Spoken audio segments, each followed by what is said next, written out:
بسم اللہ الرحمن الرحیم نحمده ونصلی علی رسوله الکریم اما بعد فاعوذ باللہ من الشیطان الرجیم بسم اللہ الرحمن الرحیم من قتل نفسا بغیر نفس او فساد فی الارض فکأنما قتل الناس جميعا ومن احیاها فکأنما احیا الناس جميعا وقال الله تبارك وتعالى الزانية والزاني فاجلدوا كل واحد منهما 100 جلدة ولا تأخذكم بهما رأفة في دين الله إن كنتم تؤمنون بالله واليوم الآخر وليشهد عذابهما طائفة من المؤمنين صدق اللہ العظیم۔ بزرگان محترم اور عزیز دوستو،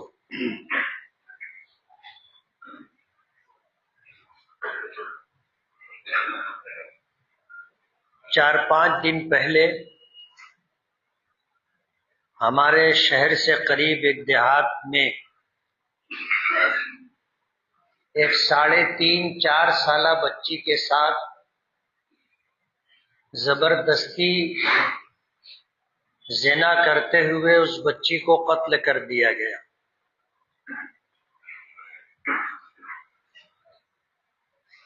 آج پورا شہر اس مسئلے کو لے کر کے سوگوار ہے۔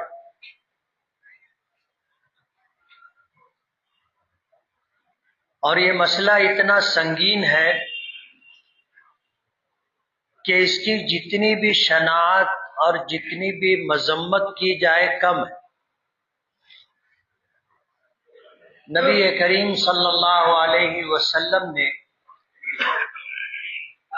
کسی بچی کے لیے یا کسی بیٹی کے لیے جو محبت کا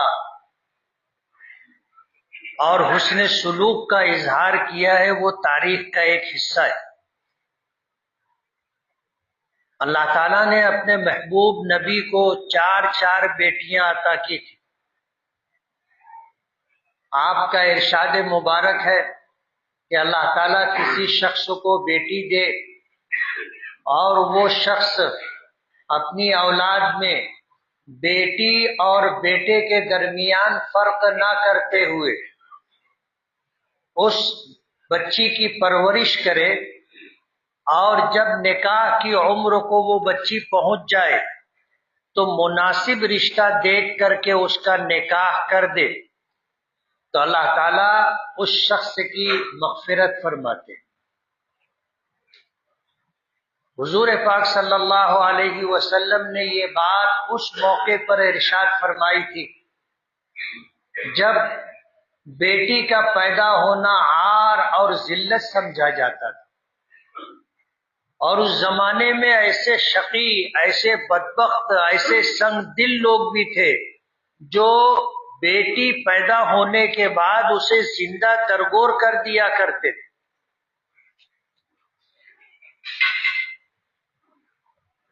بیٹی کا پیدا ہونا شرم کا باعث ہوا کرتا تھا۔ اس موقع پر اللہ پاک نے، اللہ کے نبی نے یہ بات فرمائی تھی کہ جو شخص بیٹی کے ساتھ حسن سلوک کرے اور پھر اس کی تربیت کرے اور بہتر طریقے سے اس کی پرورش کرے، اور جب وہ نکاح کی عمر کو پہنچ جائے تو اس کا نکاح کر دے، اللہ اس شخص کی مغفرت فرما دیتا ہے۔ بعض روایتوں میں آتا ہے کہ آپ نے فرمایا جس کی 2 بیٹیاں ہوں اور وہ ان کے ساتھ یہ معاملہ کرے، تو ظاہر بات ہے جو لوگ موجود تھے سب کی 2 بیٹیاں نہیں تھی، ایسے بھی کچھ لوگ تھے جن کی ایک ہی بیٹی تھی۔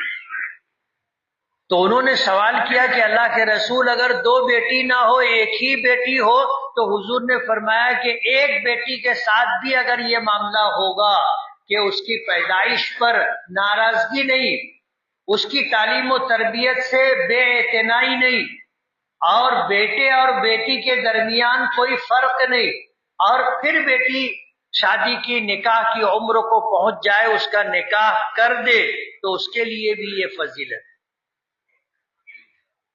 آپ اندازہ کرو جس زمانے میں بیٹی کا پیدا ہونا ذلت کا باعث سمجھا جاتا ہو، سماج اور معاشرے میں آدمی شرمندگی محسوس کرتا ہو اور بیٹی کو اپنے ہاتھوں سے دفن کر دیتا ہو، اس زمانے میں حضور پاک صلی اللہ علیہ وسلم نے یہ بات فرمائی۔ حدیث کے الفاظ پر آپ غور کریں۔ پہلی بات تو یہ ہے کہ بیٹی اور بیٹے کے درمیان فرق نہ کرے۔ اللہ نے ہمیں بھی اولاد دی اور یہ اللہ کی عطا و بخشش ہے۔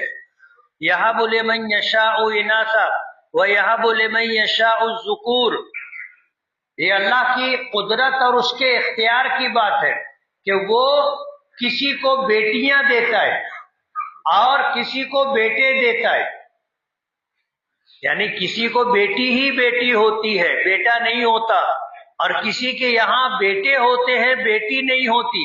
او یزوجہم ذکرانا و اناثا، یا تو اللہ پاک انہیں بیٹی اور بیٹے دونوں نعمتوں سے نوازتا ہے۔ وَيَجْعَلُ مَن يَشَاءُ عَقِيمًا، اور اللہ جسے چاہتا ہے اسے بانجھ یعنی بے اولاد رکھتا ہے۔ یہ اللہ کی قدرت ہے۔ اولاد کی نعمت کا دینا اللہ کے قبضے قدرت میں ہے، اور اولاد سے محروم کر دینا یہ بھی اسی کے قبضے قدرت میں ہے۔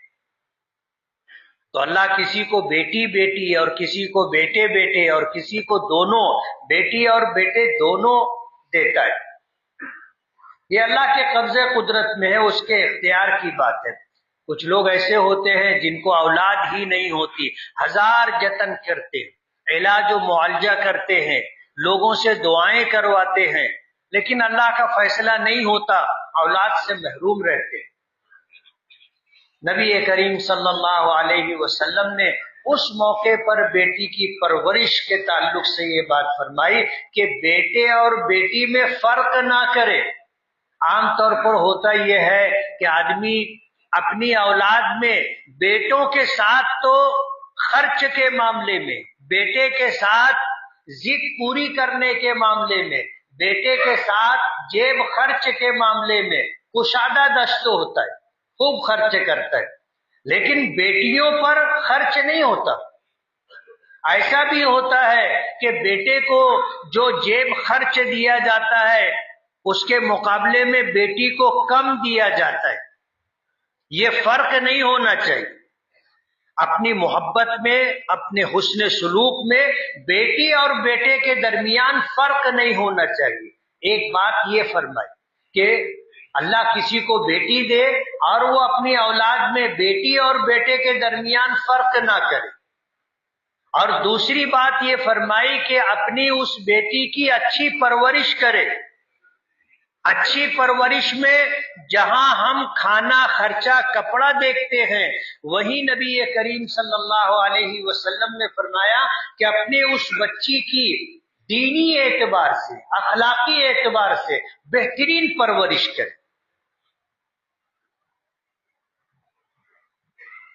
عام طور پر ابھی پرورش کے تئیں ہم لوگوں کی جو کوتاہیاں ہیں وہ آپ دیکھو گے۔ ہمارے گھروں میں تربیت کا مزاج تقریباً ختم ہو گیا، اور لباس کے معاملے میں ہم لوگ بہت کوتاہ ہو گئے۔ آپ دیکھو بچیوں کو جیسے کپڑے پہنائے جاتے ہیں، بغیر آستین کا کپڑا، چھوٹا کپڑا، باریک کپڑا، یہ تربیت کے خلاف ہے۔ سماج میں ایسے درندے موجود ہیں جو ان چھوٹی چھوٹی بچیوں پر بھی بری نظر رکھتے ہیں۔ آپ سمجھتے ہو کہ میری بچی ابھی چھوٹی ہے، واقعی چھوٹی ہے، لیکن جس سماج میں ایسے لوگ موجود ہیں جو بچیوں پر بھی غلط نگاہ رکھتے ہیں، اس سماج اور معاشرے کے اندر اپنی بچیوں کی حفاظت کی کتنی فکر ہونی چاہیے۔ ایسے کپڑے جس سے بچی کا بدن جھلکے، جس سے بچی کے پورے ہاتھ کھلے رہے، جس سے بچی کا گریبان دکھتا رہے، یہ تربیت کے خلاف ہے۔ آپ اپنی پھول جیسی بچی کو کتنی حفاظت کے ساتھ رکھنا چاہیے، آپ نہیں رکھتے۔ ظاہر بات ہے اپنی بچیوں کی تربیت کے لیے اور بہترین تعلیم اور ادب کے لیے ماں باپ کی بہت بڑی ذمہ داری۔ ایسے کپڑے قطعاً نہیں پہنانا چاہیے جس سے بچی کا بدن کھلا رہے، اور یہ تربیت میں شامل ہے۔ آج جس طرح کپڑے پہنا کر کے اس بچی کو آپ لے کر کے گھومتے رہتے ہیں، ظاہر بات ہے کہ بچی کے ذہن میں اس چیز کا معیوب ہونا نہیں رہے گا۔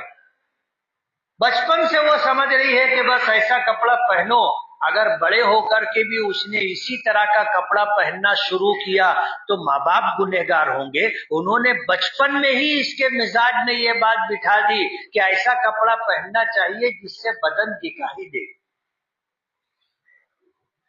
آج ریڈی میڈ کپڑوں میں جن کو اللہ نے نوازا ہے، خوشحالی دی ہے، یا بعض ماں باپ محبت میں ایسا کپڑا خرید لیتے ہیں جو کپڑا مختصر ہوتا ہے، بغیر آستین کا ہوتا ہے، بڑے گریبان کا ہوتا ہے، پتلا ہوتا ہے، بدن جھلکتا رہتا ہے۔ ایسے کپڑے اپنی بچیوں کو قطعاً نہیں پہنانا چاہیے۔ یہ تربیت میں شامل ہے۔ اللہ کے نبی صلی اللہ علیہ وسلم نے اسی جانب اشارہ کیا ہے کہ اس کی اچھی پرورش کرے، اس کے کپڑے کا خیال رکھے، اس کے کھانے کا خیال رکھے، اس کی راحتوں کا خیال رکھے، اور اسی کے ساتھ اس کو اچھی عادتوں کا عادی بنائے،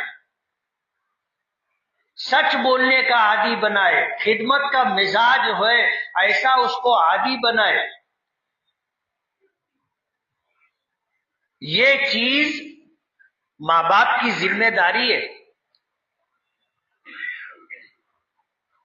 اور پھر جب وہ بچی بڑی ہو جائے، مناسب رشتہ دیکھ کر کے اس کا نکاح کر دے۔ اس پر اجر یہ ہے کہ اللہ پاک اس کی مغفرت فرماتے۔ زمانہ جاہلیت میں ایک شخص آ کر نبی کریم صلی اللہ علیہ وسلم کی خدمت میں پیش ہو کر کے اس نے کہا کہ میں اسلام قبول کرنا چاہتا ہوں، لیکن میں نے زمانہ جاہلیت میں ایسا گناہ کیا ہے جس کی وجہ سے میرے دل پر بوجھ ہے، کیا وہ گناہ معاف ہو جائے گا؟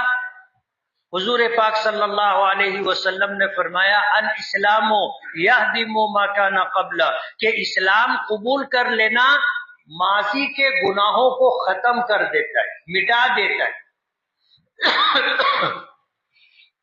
حضور پاک صلی اللہ علیہ وسلم کی اس بات کے سننے کے بعد بھی اس کو اطمینان نہیں ہوا۔ اس نے کہا کہ میں نے ایسا گناہ کیا ہے کہ مجھے دن میں بھی چین نہیں ہے، رات میں بھی چین نہیں ہے، نیند اڑ گئی۔ اور پھر اس نے حضور پاک صلی اللہ علیہ وسلم کے سامنے یہ بات رکھی کہ میں ایک سفر پہ تھا، اور جب میں سفر پہ جا رہا تھا تو میرے گھر میں امید تھی، بیوی حمل سے تھی، اور اس زمانے کا سفر لمبا سفر ہوتا تھا، آج کی طرح سہولتیں نہیں تھی۔ آدمی جو ہے خچر پر، اونٹ پر، گھوڑوں پر سفر کیا کرتا تھا، لمبا سفر تھا۔ جب وہ سفر سے واپس آیا تو آنے کے بعد اس نے پوچھا بیوی سے کہ کیا ہوا تھا، تو کہا کہ آپ نے جانے کے وقت یہ تاکید کی تھی کہ اگر بیٹا پیدا ہوگا تو رہنے دینا، بیٹی پیدا ہوگی تو اس کو دفن کر دینا۔ بیٹی پیدا ہوئی تھی، آپ کے کہنے کے مطابق میں نے اسے دفن کر دیا۔ حالانکہ بیٹی پیدا ہوئی تھی اور ماں اپنی مامتا سے مجبور ہو کر کے اس بچی کو دفن نہیں کیا، اس نے پڑوس کی عورت سے بات کی، اپنی پڑوسن سے، اور یہ کہا کہ اس بچی کو تم پال دو۔ اس پڑوس کی عورت نے قبول کر لیا، یہ بچی وہاں پرورش پاتی رہی۔ بات پرانی ہو گئی، اب وہ بچی جب تھوڑا بڑی ہوئی تو وہ اس گھر میں بھی یعنی اپنی حقیقی ماں کے پاس بھی آتی جاتی تھی۔ ظاہر بات ہے لگاؤ تھا اس عورت کو اپنی بچی سے، اور بچوں کو جہاں سے محبت ملتی ہے بچے مانوس ہو جاتے، تو وہ بچی اپنے ماں کے پاس آیا جایا کرتی۔ وہ شخص کہنے لگا کہ اس بچی کو دیکھ کر کے مجھے بہت پیار آتا تھا، بہت محبت ہوتی تھی۔ وہ بچی آتی تھی اور گھنٹوں ہمارے گھر میں رہتی تھی، اس کے آنے سے ہمارے گھر میں رونق ہوتی تھی، اس کی باتیں بڑی پیاری پیاری، گھنٹوں ہم اس سے بات کرتے رہتے تھے۔ ہم بھی اپنے بچوں سے بات کرتے ہیں، جو بچے بولتے ہیں ان بچوں کے ساتھ ماں باپ کہو، گھر کے بڑے لوگ کہو، کس طرح بات کرتے رہتے۔ تو وہ اپنی بیوی سے کہنے لگا کہ ہماری بھی ایک بیٹی تھی، کاش اسے دفن نہ کیا گیا ہوتا تو وہ بھی ہمارے گھر میں اسی طرح چہچہاتی رہتی، اور ہم اس کے ساتھ اسی طرح کھیلتے رہتے، وقت گزرتا رہتا، ہم بہلتے رہتے، ہماری بات چیت ہوتی رہتی۔ بیوی نے کوئی جواب نہیں دیا، خاموش رہی۔ کچھ دن کے بعد پھر میں نے اپنی بیوی سے اسی طرح بات کی کہ ہماری بھی ایک بچی تھی، ہم سے غلطی ہو گئی، ہمیں اسے دفن نہیں کرنا چاہیے تھا۔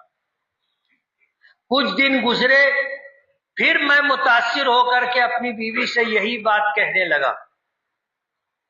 بیوی سنتی رہی، کبھی اس نے کوئی جواب نہیں دیا۔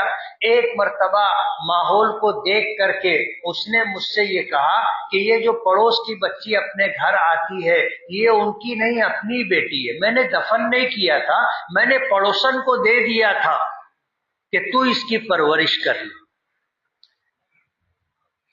اور اس کی بیوی نے یہ سمجھا تھا کہ اب پتھر پگھل گیا ہے، اور بیٹی کے تئیں جو ذلت اور عار کی بات اس کے دل میں تھی وہ ختم ہو گئی۔ تو اس نے یہ سمجھ کر کے کہا کہ یہ ہماری ہی بیٹی ہے۔ کہا کہ جس دن میں نے سنا کہ یہ ہماری بیٹی ہے، وہی زمانے جاہلیت والی بات کہ بیٹی ذلت کی نشانی ہے، پھر وہی بات دل میں ابھرتی رہی، اور ایک وقت یہ آیا کہ میں نے فیصلہ کیا کہ اس بچی کو میں دفن کروں۔ میں نے اپنے ہاتھوں سے اس بچی کو دفن کر دیا۔ جس وقت میں دفن کر رہا تھا تو وہ تڑپ رہی تھی، رو رہی تھی، اور وہ مجھ سے پوچھ رہی تھی کہ میرا کیا گناہ ہے، میرے ساتھ ایسا کیوں کر رہے ہو۔ اس کی باتوں کو سننے کے بعد بھی میرا دل پسیجا نہیں، اور میں نے زبردستی گڑھے میں اس کو دبایا اور مٹی سے اس کو دفن کر دیا۔ وہ دن ہے اور آج کا دن ہے، میری آنکھوں کے سامنے سے وہ منظر ہٹتا نہیں، میرے کانوں میں اس کی چیخیں گونجتی رہتی ہے، اور جب رات کی تنہائی ہوتی ہے تو میں بے چین ہو جاتا ہوں، نیند نہیں آتی، دن بھی اسی طرح کرب میں گزرتا ہے۔ اگر میں اسلام قبول کر لوں تو کیا میرا یہ گناہ معاف ہو جائے گا؟ حضور پاک صلی اللہ علیہ وسلم نے فرمایا الاسلام یہدم ما کان قبل، کہ آدمی کفر اور شرک کی راہ چھوڑ کر کے اسلام قبول کر لے، ایک پروردگار کو ماننے لگ جائے، اس کی الوہیت، اسی کی عبادت کرے، اسی کی پرستش اور پوجا کرے، اس کے علاوہ کسی کو حاجت روا، کسی کو مشکل کشا نہ سمجھے، اسی کو اپنا پروردگار مانے، تو یہ عمل اس کے ماضی کے تمام گناہوں کو مٹا دے گا۔ لیکن پھر حضور پاک صلی اللہ علیہ وسلم نے ایک بات ایسی کہی جو یاد رکھنے کے لائق ہے۔ آپ نے فرمایا کہ آج تو تم جیسے اسلام قبول کر رہے ہو تمہارے گناہ مٹ جائیں گے، لیکن تمہاری آنکھوں میں مجھے اس معصوم بچی کا خون نظر آتا ہے۔ آج کے بعد تم میری نظروں کے سامنے مت آنا، تم کو دیکھ کر کے اس بچی کی بے بسی اور اس بچی کا تڑپنا رونا مجھے بھی غمگین کر دے گا، اس لیے کبھی میرے سامنے آنا نہیں۔ وہ زمانہ جاہلیت تھا، اور اس موقع پر نبی کریم صلی اللہ علیہ وسلم نے یہ بات فرمائی۔ اس لیے اپنی بیٹیوں کی بہترین تربیت کرنی چاہیے، بچپن سے انہیں فطری طور پر ان میں حیا اور شرم کا مادہ قدرت نے رکھا ہے، پروردگار نے رکھا ہے، اس کو باقی رکھنا اور اس کو بڑھانا ماں باپ کی ذمہ داری ہے۔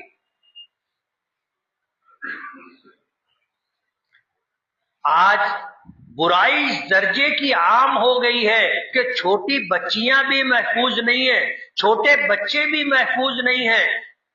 پرائے مردوں سے اپنی بچیوں کو اور اپنے بچوں کو محفوظ رکھنا چاہیے، ہمیشہ گھر میں رکھیں، گھر کے پاس رکھیں، اور اپنے ساتھ لے کر کے کہیں جائے، کسی اجنبی مرد کے ساتھ، کسی دوسرے شخص کے ساتھ، غیر محرم کے ساتھ اپنی بچیوں کو اور بچوں کو گھومنے کے لیے نہ بھیجے۔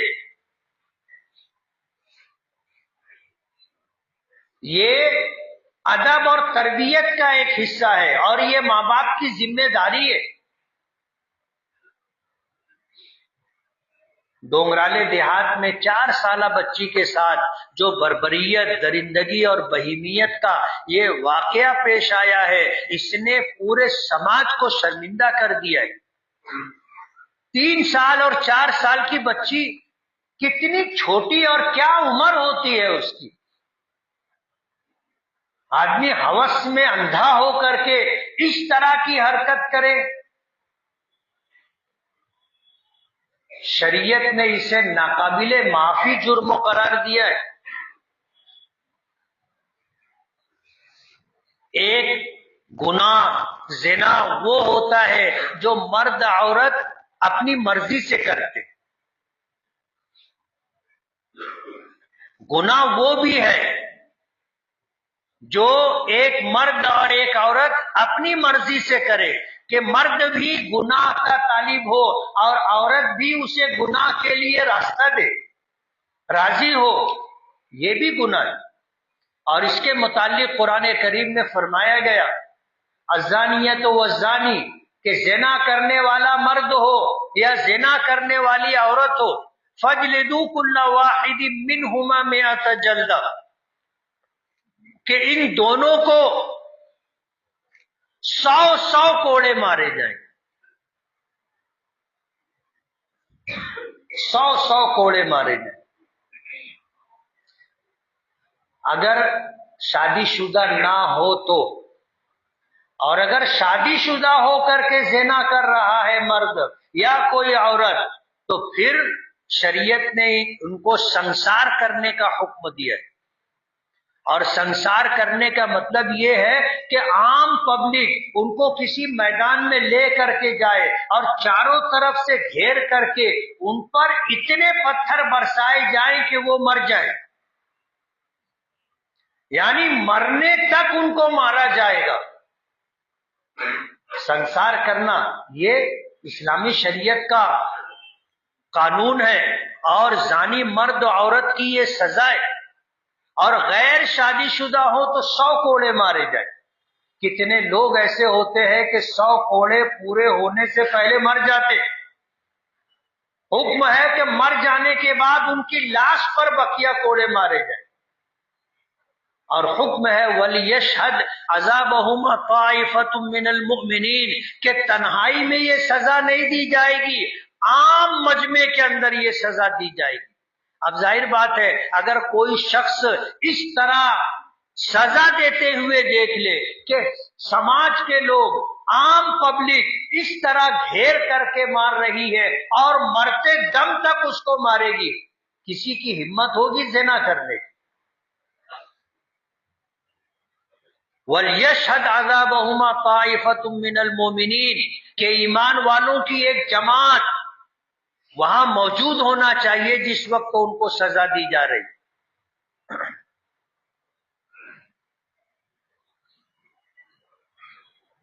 زبردستی زنا بالجبر، اور وہ بھی معصوم 4 سالہ بچی کے ساتھ، حیوانیت اور درندگی کی انتہا ہے۔ جو بھی سزا دی جائے کم ہے، اور پھر اپنی ہوس کا نشانہ بنانے کے بعد اس بچی کے ساتھ یہ درندگی کہ اس کو پتھر سے کچل کر کے مار ڈالا گیا۔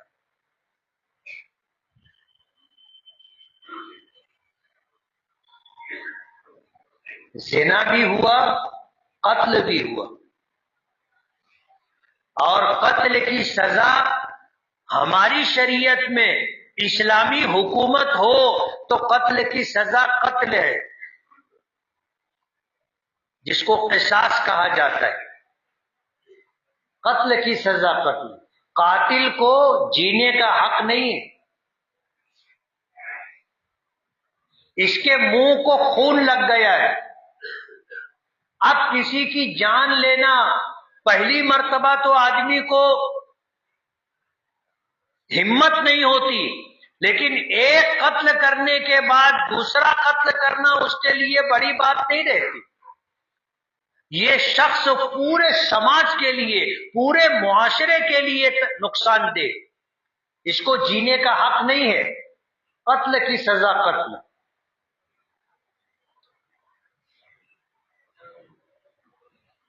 اب اگر مقتول کے ورثاء دیت لینے پر راضی ہو جائے تو اس کی جان بچ سکتی ہے، لیکن دیت 100 اونٹ ہے، ایک جان کی دیت 100 اونٹ، اور یہ 100 کے 100 مادہ یعنی اونٹنیاں دی جائیں گی۔ وہ بھی کب؟ جب مقتول کے ورثاء بجائے قصاص کے دیت لینے پر راضی ہو جائے۔ اور شریعت میں اس کی تفصیل ہے کہ 10 مادہ بچے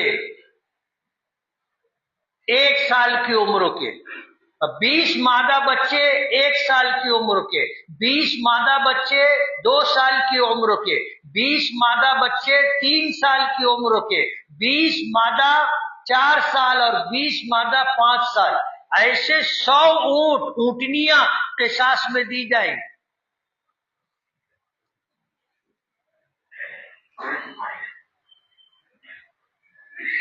قتل کی ہمارے یہاں یہ سزا ہے، قصاص، جان کے بدلے میں جان۔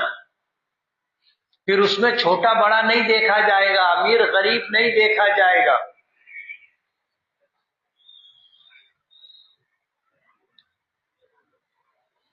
اس لیے مالیگاؤں ہی نہیں، مالیگاؤں تعلقہ ہی نہیں، آج پورے مہاراشٹر میں بلکہ پورے ہندوستان میں اس درد کو محسوس کیا جا رہا ہے۔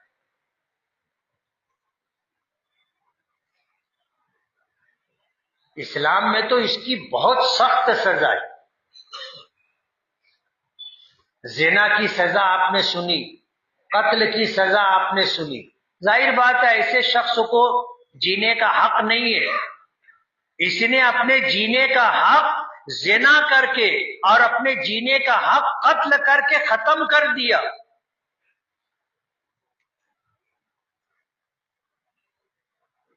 اس لیے ہماری تو بلکہ پورے ملک سے لوگوں کی یہ آواز ہے اور مطالبہ ہے کہ اسے ایسی عبرتناک سزا دینا چاہیے، اور ایسا اس کا اعلان اور پرچار ہونا چاہیے کہ آئندہ کوئی کسی بچے کے ساتھ، کسی بچی کے ساتھ غلط حرکت کر کے قتل کرنے کی ہمت اور جرأت نہ پائے۔ ماضی میں کسمبا روڈ پر جو ہے ایک بچے کے ساتھ اس طرح کی حرکت ہوئی تھی، محمد کیف نامی۔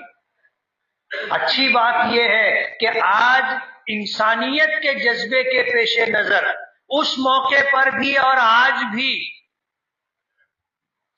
بار ایسوسی ایشن کے لوگوں نے یہ طے کیا کہ اس کے لیے کوئی وکیل وکالت نامہ داخل نہیں کرے گا.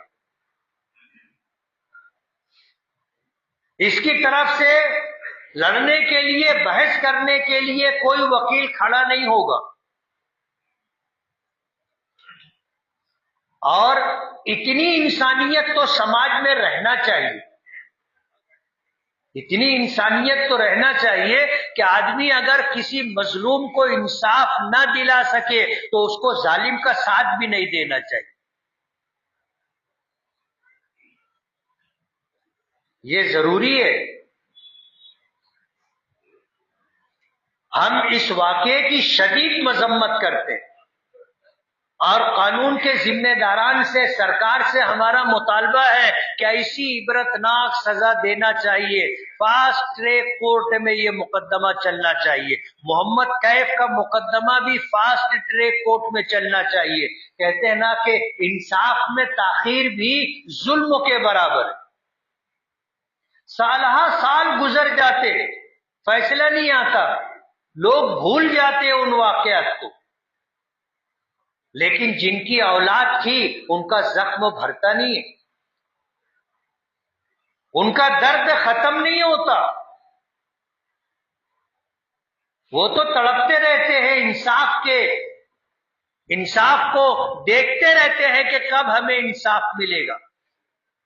اس لیے انصاف میں تاخیر بھی ظلم کے برابر ہے. اس لیے ہم سرکار سے یہ مطالبہ کرتے ہیں کہ فاسٹ ٹریک کورٹ میں مقدمہ چلانا چاہیے اور جلد سے جلد فیصلہ آ جائے، علل اعلان سزا دینا چاہیے.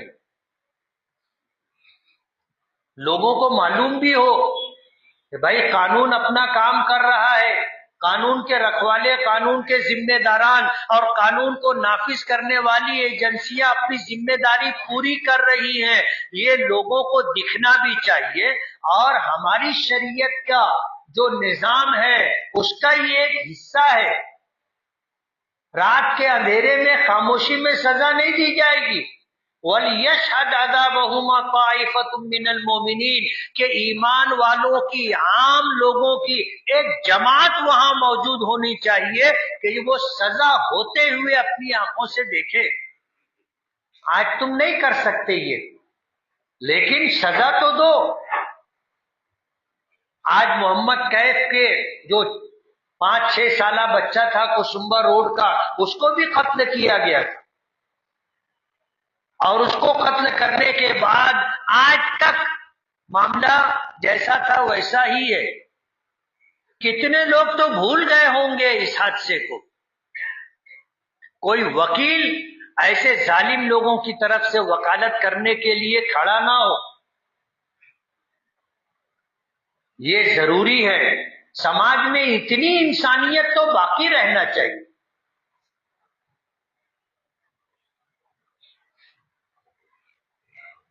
اپنی شریعت کے حساب سے مجھے جو بات کہنی ہے وہ یہ کہ اپنے بچیوں کی حفاظت کریں، ان کے ساتھ حسن سلوک کا معاملہ کریں، بیٹے اور بیٹی کے درمیان فرق نہ کریں، اپنی بچیوں کی تعلیم و تربیت کی فکر کریں.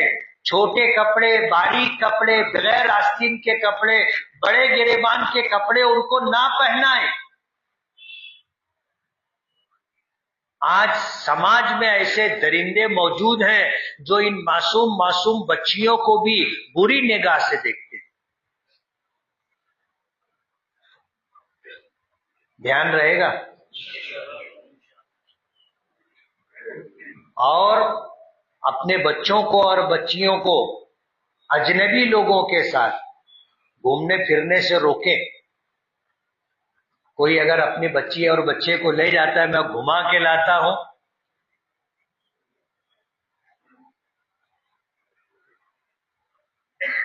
حالات اچھے نہیں ہیں.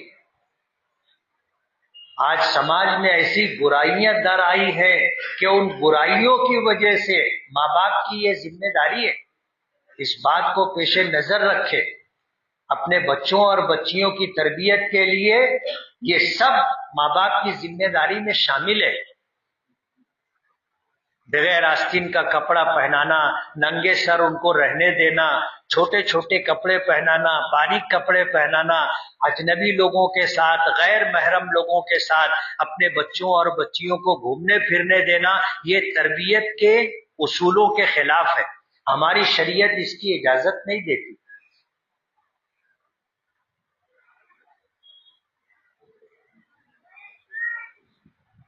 اس لیے جو ہوا ہے بہت برا ہوا، لیکن ایسا نہ ہو، اس کے سد باپ کے لیے سماج کو بیدار ہونا پڑے گا۔ ہر ماں باپ کو اپنی ذمہ داری پوری کرنی پڑے گی، اپنے بچوں اور بچیوں پر نظر رکھنی پڑے گی کہ کیسے لوگوں کے ساتھ ہمارے بچے رہ رہے ہیں، بچیاں رہ رہی ہیں، ہمارے بچوں کے ساتھ، بچیوں کے ساتھ اجنبی اور غیر محرم مرد کیسا سلوک کر رہے ہیں، اتنی باریک نظر رکھنا چاہیے۔ آج یہ ہماری ضرورت ہے، سماج کی ضرورت ہے، اپنے بچوں کی تعلیم و تربیت کے لیے یہ چیز ضروری ہے، اور اسی میں کوتاہی کی وجہ سے دوسروں کو موقع ملتا ہے۔ نبی کریم صلی اللہ علیہ وسلم نے فتح مکہ کے موقع پر جو لوگ گرفتار کر کے لائے گئے تھے، جن میں مرد بھی تھے، عورتیں بھی تھی، جب ان کو لایا گیا تو آپ نے دیکھا کہ ایک چھوٹی بچی ہے اور اس کے سر پر دوپٹہ نہیں۔ ہم تو اپنی چھوٹی بچیوں کے سر پہ دوپٹہ دیتے بھی نہیں۔ ایک چھوٹی بچی تھی جس کے سر پر دوپٹہ نہیں تھا، نبی کریم صلی اللہ علیہ وسلم نے اپنی کملی، اپنا بڑا رومال دیا اور کہا کہ اس بچی کے سر پر رکھو۔ صحابہ کرام کہنے لگے کہ اللہ کے رسول، وہ مشرک اور کافر کی بیٹی ہے۔ تو حضور نے تاریخ ساز جملہ فرمایا تھا، بیٹی بہرحال بیٹی ہوتی، چاہے وہ کسی مشرک اور کافر کی ہی کیوں نہ ہو، کسی دوسرے کی ہی کیوں نہ ہو، بیٹی بہرحال بیٹی ہوتی ہے۔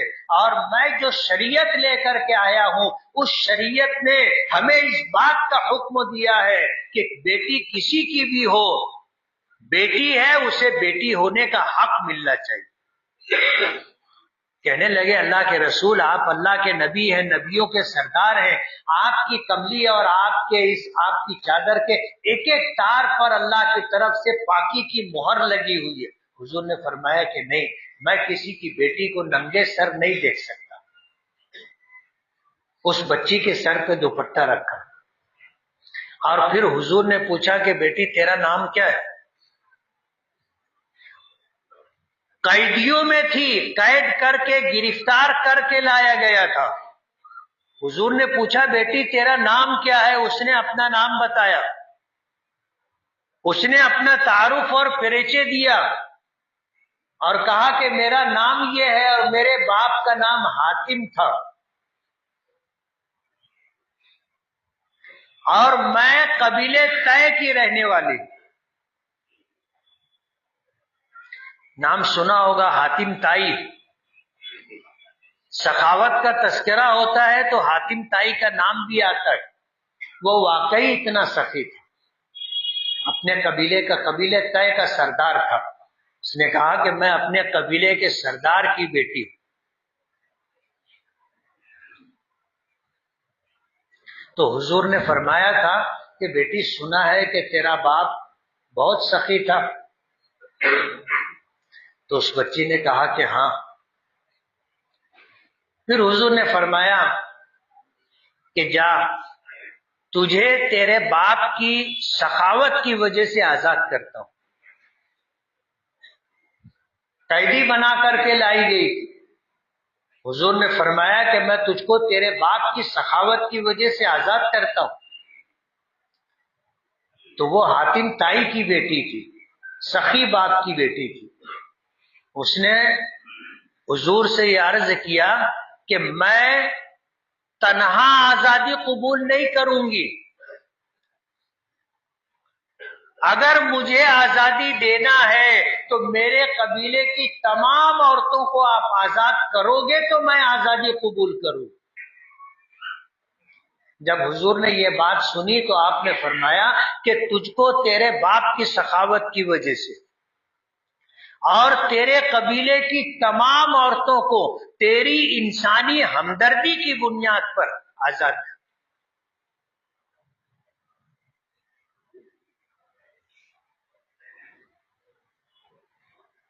تو ہماری شریعت نے اور ہمارے پیغمبر نے ایک ماں باپ کو ان کی ذمہ داری بتائی، سماج کو اس کی ذمہ داری بتائی، اور اپنے عمل سے قیامت تک آنے والے انسانوں کو پیغام دیا کہ بیٹی کسی کی بھی ہو، بیٹی ہوتی، اور اس کا جو حق ہے اس کو ملنا چاہیے۔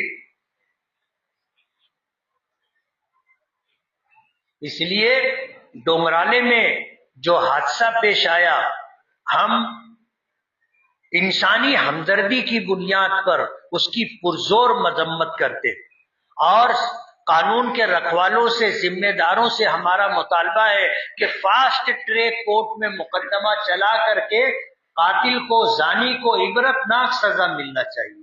ایسی سزا ملنا چاہیے کہ لوگوں کو دکھے اور آئندہ کوئی اس طرح کی حرکت کرنے سے پہلے 10 مرتبہ سوچے۔ ہم اس مقتول بچی کے ماں باپ کے ساتھ، ان کے خانوادے کے ساتھ حق اور انصاف کی لڑائی میں کھڑے۔ ہم زبانی ہمدردی والے لوگ نہیں ہیں، وہ تو سب کرتے ہیں۔ جمعیت علماء ہر مظلوم کو انصاف دلانے کے لیے مالیگاؤں ہی نہیں، ناسک ضلع ہی نہیں، مہاراشٹر ہی نہیں، پورے ہندوستان میں مظلوم کے ساتھ جمعیت علماء کھڑی ہے، اور نچلی عدالتوں سے لے کر کے سپریم کورٹ تک ان کے مقدمات لڑتی ہے۔ اور جمعیت علماء کو اخراجات کے لیے آپ حضرات تعاون دیتے ہیں۔ آپ کے دیے ہوئے تعاون سے انسانیت کی بنیاد پر جمعیت علماء مظلوم لوگوں کے مقدمات لڑتی ہے، اور ظالموں کو سزا ملے اس سلسلے میں قانونی پیروی کرتی۔ ہم اس بچی کے ماں باپ، اس کے خاندان کے ساتھ حق اور انصاف کی لڑائی میں ان کے شانہ بشانہ ان کے ساتھ کھڑے ہیں۔ اللہ تعالیٰ سماج کو ان جیسی برائیوں سے پاک فرمائے، اور ہر ماں باپ کو اپنی ذمہ داری پوری کرنے کی توفیق عطا فرمائے۔ 31 اکتوبر جمعہ کو مدرسہ انعام العلوم کا ٹوٹل چندہ ہوا تھا 94,104 روپے، الحمدللہ۔ اب آئندہ ہفتہ 28 نومبر کو مدرسہ جامعۃ الصالحات کا چندہ ہوگا۔ یہ اعلان ایک ہفتہ پہلے اس لیے کیا جاتا ہے کہ ہم لوگ پہلے سے تیار رہیں، اور جب آئندہ جمعہ کو آپ آئے تو آپ کو یاد رہے کہ ہمیں مدرسہ جامعۃ الصالحات کا تعاون کرنا ہے۔ ورنہ ہوتا کیا ہے کہ جس کپڑے میں ہمارا پیسہ ہوتا ہے وہ کپڑا ہم اتار کے کھنٹی پر ٹانگ دیے، اور جو کپڑا جمعہ کے دن پہنتے ہیں تو وہ جیب خالی نہیں ہوتی، اور یہ پہنے ہوئے کپڑے کی جیب میں وہ پیسے نہیں آتے، اور یہاں آنے کے بعد ہوتا یہ ہے کہ آدمی جب دیکھتا ہے کہ اعلان ہوا اور اپنے پاس جیب میں کچھ ہے نہیں تو اس کا سر ایسے نیچے رہتا ہے، وہ ڈبہ دیکھتا ہی نہیں نا۔ اس لیے مہینے میں ایک ہفتہ ہے، اور اللہ کے راستے میں جو خرچ کرتا ہے اللہ اس کا بدل دیتا ہے۔ ہم جو دیتے ہیں اللہ اس کا بدل ہم کو دیتا ہے، کبھی پیسوں کی شکل میں، کبھی چین و سکون کی شکل میں، کبھی عافیت اور سلامتی کی شکل میں، کبھی بیوی بچوں کی فرما برداری کی شکل میں، کبھی جان مال دین و ایمان عزت و آبرو کی حفاظت کی شکل میں۔ اور یہ سستا سودا ہے، ہم کتنا دیتے؟ اپنی سیکورٹی آپ اگر لگاؤ گے تو سمجھ میں آئے گا کتنا پیسہ لگتا ہے، لیکن یہ ساری نعمتیں معمولی مدد کے اوپر اللہ پاک ہمیں عطا کرتے کریں گے۔ ہماری مسجد میں الحمدللہ اچھا تعاون ہوتا ہے، لیکن ہم یہ چاہتے ہیں کہ اس سے بھی اچھا تعاون، یہ ہمارے شہر کے وہ مدرسے ہیں جو دین کی بقا کے لیے، دین کی حفاظت کے لیے، دین کی نشر و اشاعت کے لیے، ہمارے بچوں کی آخرت بنانے کے لیے محنت کرتے، جد و جہد کرتے۔ ان کا بہت بڑا حصہ اور بہت بڑا یوگدان ہے۔